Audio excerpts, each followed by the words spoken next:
فبشره بمغفرة وأجر كريم.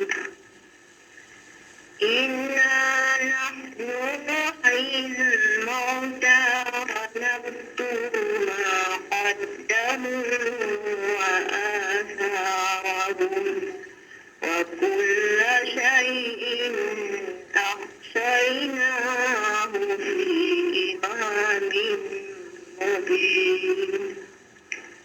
واضرب لهم مثلا أصحاب ثالث فقالوا إنا إليكم مرسلون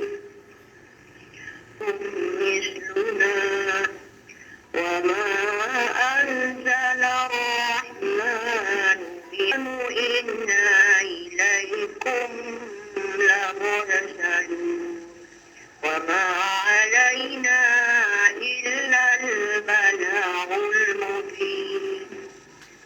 قالوا إنا كذلك أعبد الذي فطرني وإليه ترجعون.